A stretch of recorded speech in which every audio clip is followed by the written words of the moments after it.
मेरे प्यारे विद्यार्थियों नमस्कार। आप सभी का जो है स्वागत करते हैं, अभिनंदन करते हैं हमारे YouTube चैनल SVN गौरव।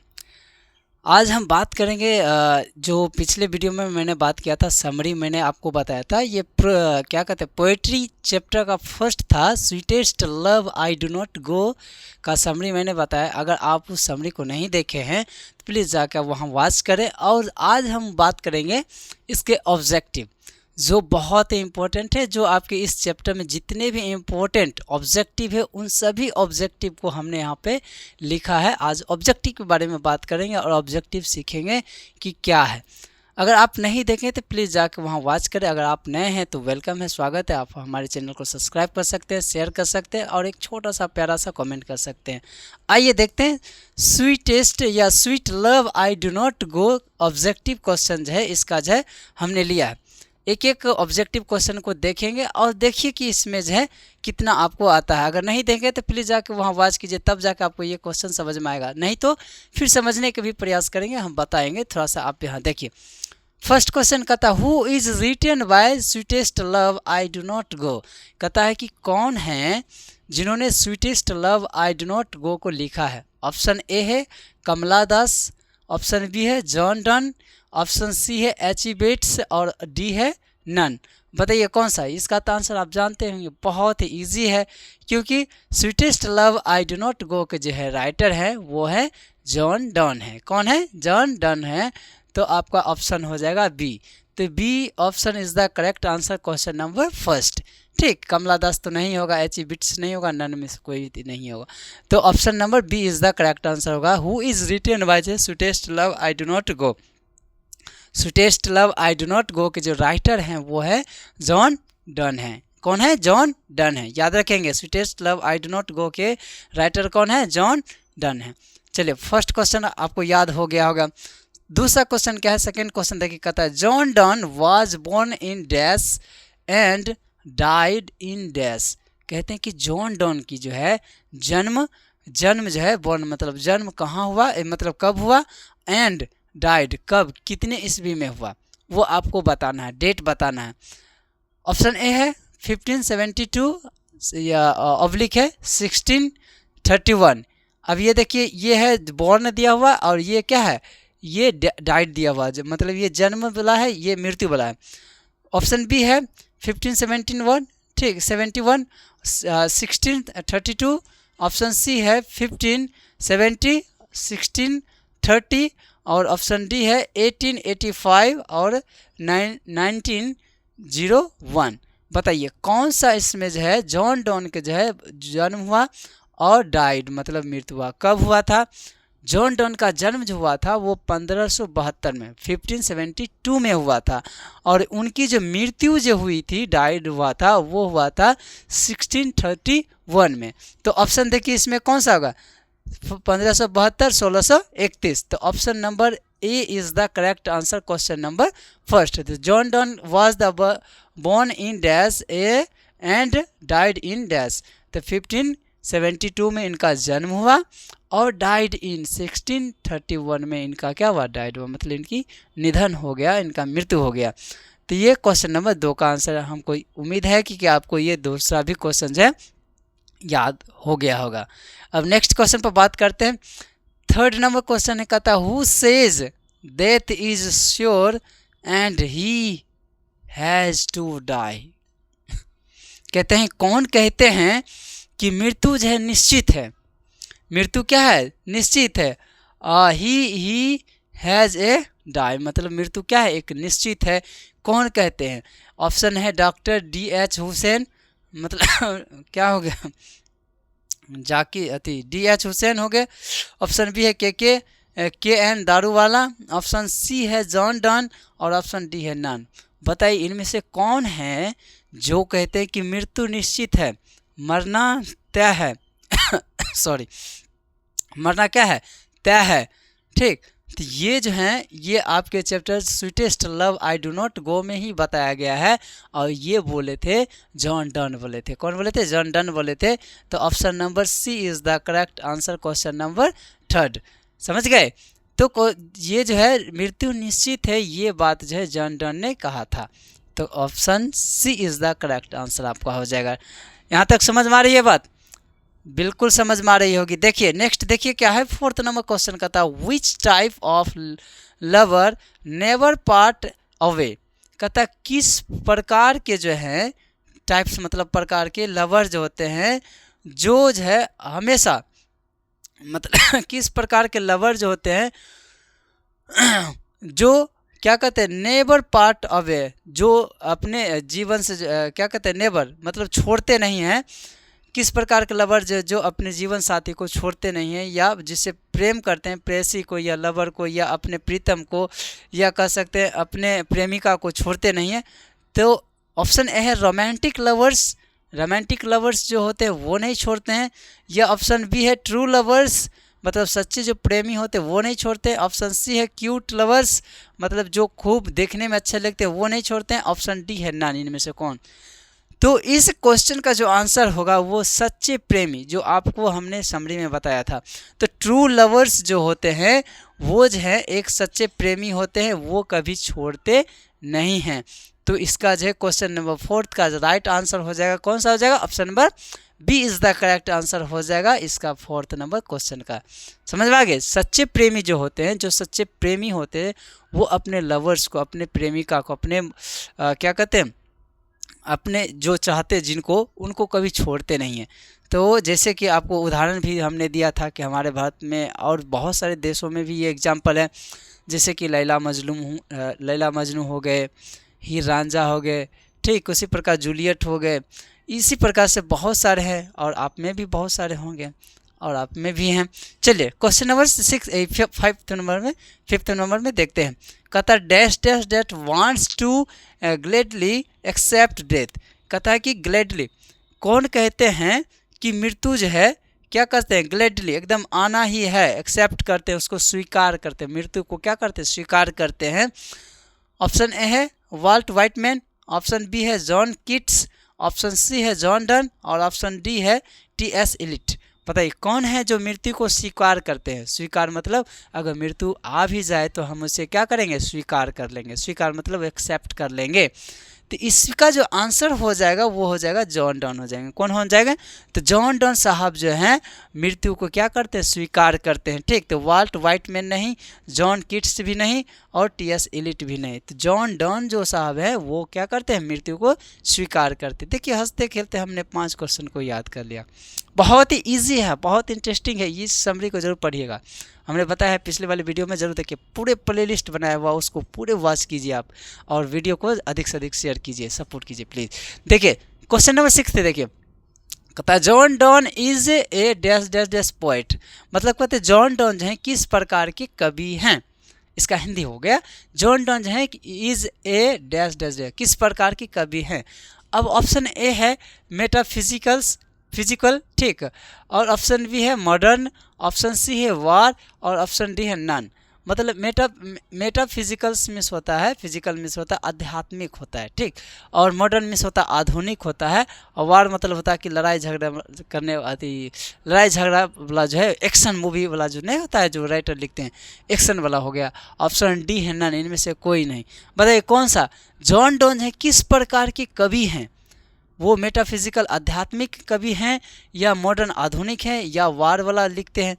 तो वो जो है जॉन डॉन जो हैं मेटाफिजिकल जो हैं कवि हैं, पोएट हैं। क्यों? क्योंकि वो आध्यात्मिक कवि है, अध्यात्म के बारे में लिखते हैं। तो इसका आंसर हो जाएगा ए। तो option number A is the correct answer question number 6। तो जॉन डॉन जो है मेटाफिजिकल जो है एक पोएट हैं, आध्यात्मिक क्या हैं, कवि हैं। हो गया इसका आंसर। क्वेश्चन नंबर 6 का जो है ऑप्शन हो जाएगा A is the correct answer. Next question पर बात करते हैं 7th नंबर पर। कहता है कि who is called Pioneer of metaphysical poetry. देखिए इसी को जो है थोड़ा सा क्या किया, अलग ढंग से जो है पूछ लिया। कहता है who is the called Pioneer of metaphysical poetry. कहते हैं मेटाफिजिकल मतलब प्रणेता, मतलब आध्यात्मिक प्रणेता। पॉइनियर में होता है प्रणेता होता है, ठीक है, प्रणेता मतलब होता है कि विख्यात, मतलब कि सबसे ज़्यादा, मतलब कि प्रमोट करने वाला था, ठीक। मेटाफिजिकल जो हैं पोइट्री के कौन हैं, किन्हें कहा जाता है, मेटाफिजिकल पोइट्री किन्हें कहा जाता है, वही पूछा जा रहा है। ऑप्शन ए है जॉन किट्स, ऑप्शन बी है जॉन डन, और ऑप्शन सी है सैमुअल जॉनसन, और ऑप्शन डी है जॉन ड्राइडेन। बताइए कौन सा इसमें से होगा जो सबसे ज़्यादा है मेटाफिजिकल को जो है आध्यात्मिक क्या कहते हैं, आध्यात्मिक चीज़ों को जो सबसे ज़्यादा जो है प्रमोट करते हैं, प्रणेता हैं उनके, कौन से कवि हैं?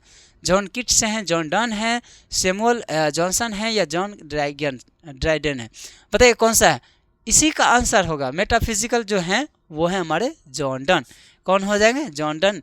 तो ऑप्शन 7th क्वेश्चन का जो है ऑप्शन हो जाएगा बी हो जाएगा, John Donne is the correct answer, question number 7। ठीक, क्योंकि यही जो है जॉन डन साहब जो हैं सबसे ज़्यादा जो है मेटाफिजिकल पर जो है क्या लिखते हैं, कविताएं लिखते हैं, पोइट्री हैं। ठीक है, पोइट हैं। देखिए नेक्स्ट क्वेश्चन पर बात करते हैं। बोर फील भी हो रहे हैं?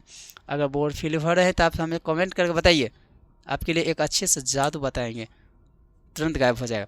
देखिए 8 नंबर क्वेश्चन देखिए, कहता है John Donne is going to dash dash leaving his wife behind.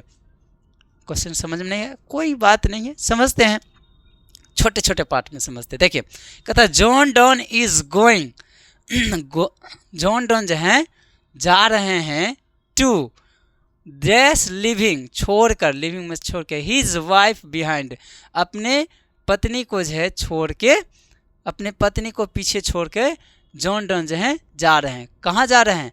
अब उसको बताना है कहाँ छोड़ के जा रहे हैं, कहाँ से छोड़े थे, उनकी पत्नी कहाँ थी, कहाँ छोड़े थे। ऑप्शन है नेपाल में छोड़ दिए थे अपने पत्नी को, ऑप्शन बी है जर्मनी में छोड़ दिए थे, ऑप्शन सी है इंडिया में, ऑप्शन डी है ऑस्ट्रिया में। किस देश में जो है अपनी पत्नी को जो है ये जॉन डन साहब जो है छोड़ के जा रहे थे? आप जब समरी पढ़ेंगे तो बहुत मज़ेदार है समरी। देखिए जॉन डन साहब जो हैं वो जर्मनी जा रहे थे। कहाँ जा रहे थे? जर्मनी जा रहे थे। ठीक, और अपनी पत्नी को, अपनी वाइफ को जो है वो इंडिया में छोड़ के जा रहे थे। तो इसका आंसर कौन सा हो जाएगा? इंडिया हो जाएगा। कौन सा हो जाएगा? Option number C is the correct answer, question number 8। समझे? 8 का जो है करेक्ट आंसर हो जाएगा option number C is the correct answer. कौन सा? इंडिया। इंडिया में अपनी पत्नी को जो छोड़ के जर्मनी जा रहे थे, और इसी ने जो जब उसे दूर जा रहे थे, जो इनकी प्रेसी जो थी, इनकी प्रेमिका जो थी, महबूबा थी, वो जो है क्या कहते हैं, जुदाई को जो है सहन नहीं कर पाते हैं, और उनसे पूछते हैं कि लगता है कि आपको जो कोई हमसे बेहतर मिल गई होगी, हो सकता है कि हमसे आप जो ऊब गए होंगे, इसी वजह से आप किसी और के तलाश में जा रहे हैं, मतलब कि किसी और कोई और मिल गई है इसीलिए आप जा रहे हैं। बहुत अच्छी क्या कहते हैं कविताएं हैं, आप एक बार जरूर पढ़िएगा। देखिए क्वेश्चन नंबर 9 देखिए, कहता the poet himself compares to the dash dash dash. अब देखिए यहाँ पर बताए थे, हमने समरी में बताया था, समरी में बताया था पूरा ये क्वेश्चन। देखिए क्या कर रहा है कि the poet himself compares to the dash dash है। पोएट जो है कंपेयर करते हैं, किनसे कंपेयर करते हैं? वही ऑप्शन में दिया हुआ है। ऑप्शन है सन, सन मतलब सूरज से कंपेयर करते हैं, या ऑप्शन भी है मून, मून मतलब चांद हो गया। ऑप्शन सी है अर्थ, अर्थ मतलब हो गया जमीन। ठीक, ऑप्शन डी है नन, इनमें से कोई नहीं। तो पोएट जो किनसे कंपेयर करते हैं? जब वो दूर जाते हैं, उनसे बिछड़ने वाले रहते हैं, तो कंपेयर करते हैं। जब उनकी प्रेमिका जो है आंसू बहाती है, पूछती है, तब वो बोलते हैं कि जिस प्रकार से सूरज शाम को ढलती है, फिर सुबह जो है निकलती है, फिर आती है, फिर शाम को ढलती है, फिर सुबह क्या करती है, निकलती है, उसी प्रकार हम प्रियतम हम आज जा रहे हैं, फिर लौट के जल्द ही आएंगे। तो इसमें ऑप्शन हो जाएगा option number A is the correct answer हो जाएगा सन। तो ये जो है पोएट जो है himself compare to the dash, तो कंपेयर कर रहे थे वो किससे? सन से कर रहे थे, या सूरज से कर रहे थे, चांद से नहीं कर रहे थे, अर्थ से नहीं कर रहे थे, और नन से नहीं। अच्छा एक बताइए, एक चीज़ बताइए, चांद पे जो है मून पर जो है कोई एक क्या कर सकते हैं सॉन्ग हमें बताइए, कमेंट में ज़रूर लिखिए, बताइए। वो चांद सी लड़की, ठीक है, इस पेज है, बताइएगा। देखिए क्वेश्चन नंबर 10 देखिए क्या है, कहता है कि John Donne is going to Germany leaving his dash dash dash behind. देखिए सेम क्वेश्चन है, ये क्वेश्चन और ये क्वेश्चन, लेकिन पूछने का दोनों पूछा हुआ है, अलग अलग ढंग से पूछता है। ठीक, ये क्वेश्चन आपके एग्जाम में पूछा गया है, इसलिए हमने दिया है इसको। देखिए जो दोनों है वही है, ठीक है, क्या है, वही है, और वही हमने लिख भी दिया है शायद, हाँ लिख दिया, सब सेम है। हाँ, कहता John Donne is going to Germany leaving his dash dash behind. देखिए यहाँ पर डैश डैश दे दिया हुआ है और यहाँ पर सीधे दिया हुआ है, तो थोड़ा सा अंतर करके पूछ लेता है। तो ऑप्शन है नेवर। देखिए ये आपका ऑप्शन नहीं मिल रहा है, देख रहे हैं ना, ये इंडिया में छोड़ के गए थे, अब ये किनको छोड़ के गए थे पीछे, अब वो पूछ रहा है। John Donne is going to Germany, मतलब जॉन डॉन जर्मनी जब जा रहे थे तो किनको छोड़ के गए थे, ये पूछ रहा है कहाँ पे छोड़ के गए थे, ठीक है। और यहाँ पे पूछा जा रहा है कि किनको जर्मनी जो है जब जा रहे थे तो छोड़ के गए थे। अपने पड़ोसी, नेवर मीन्स होता है अपना पड़ोसी, और बी मतलब होता है बिलव्ड वाइफ, मतलब कि प्रीतम, ऑब्लिक मतलब वाइफ मतलब पत्नी, ठीक। प्रीतम को या वाइफ को, ऑप्शन सी है सिस्टर बहन को, ऑप्शन डी है नन, इनमें से कोई नहीं। तो बताइए किनको जो है अपने पीछे जो है जर्मनी जब जा रहे थे तो किनको छोड़ के गए थे, तो वो जो हैं प्रीतम को छोड़ के गए थे, बिलव्ड को छोड़ के गए थे, अपने वाइफ को छोड़ के गए थे, कहाँ, जर्मनी गए थे, ठीक है। तो इसका आंसर होगा 10th नंबर क्वेश्चन का आंसर, राइट आंसर हो जाएगा option number B is the correct answer, beloved oblique wife is the correct answer हो जाए क्वेश्चन नंबर 10th। ये आपका जो था ये समरी का जो है क्या है, ऑब्जेक्टिव है, और ये इसी ऑब्जेक्टिव में आपके पूरे किताब का यही निचोड़ है। इसी में से आपको जो है अगर कभी भी पूछा जाएगा तो इसी चैप्टर में से, और इतना ही क्वेश्चन है जो आपको बार बार पूछे जाते हैं, इससे ज़्यादा नहीं पूछा जाता है। आपको यह वीडियो कैसा लगा, आप इसमें से कितना सीखे हैं, आप हमें ज़रूर मैसेज करें। आप लोग मैसेज नहीं करते, प्लीज़ आप जो हमें एक कमेंट ज़रूर कीजिए। जब भी वीडियो देखते हैं थोड़ा सा आप इफेक्ट डालिए, थोड़ा सा अगर मैसेज करते हैं तो हमें भी मोटिवेशन मिलता है, हमें भी ऊर्जा मिलता है। आप वीडियो को शेयर कर सकते हैं, नए हैं तो प्लीज़ आप हमारे चैनल को सब्सक्राइब कर लीजिए। आपको पूरा फुल कोर्स आपको जो फ्री में बताया जाएगा इस चैनल पे, आपको किसी प्रकार कोई दिक्कत नहीं। अगर डाउट्स है तो आप हमारे व्हाट्सएप, मेरा नंबर है, आप वहाँ डिस्क्रिप्शन में आप देख सकते हैं, मेरे चैनल पर जाके देख सकते हैं। और वहाँ क्या कहते हैं, फेसबुक मेरा पेज है, इंस्टाग्राम पेज है, उसको भी आप जो है फॉलो कर लीजिए और दोस्तों में शेयर ज़रूर कीजिए। हमें सपोर्ट की ज़रूरत है, आप लोग ही कर सकते हैं। और आपको यह कैसा लगा ज़रूर आप बताइए। तब तक के लिए आप मस्त रहिए, व्यस्त रहिए, खुश रहिए, हैप्पी रहिए, और हमें इजाज़त दीजिए। फिर नई वीडियो में आप लोग फिर उपस्थित होइए और हमसे फिर कुछ सीखिए। हम भी आपसे बहुत कुछ सीखते हैं। अगर आप हमें कमेंट करेंगे तो बहुत कुछ सीखेंगे। बहुत बहुत धन्यवाद होगा आपका अगर हमें कमेंट करेंगे। तब तक के लिए आप मस्त रहिए, व्यस्त रहिए, मुझे इजाज़त दीजिए। नमस्कार, लव यू।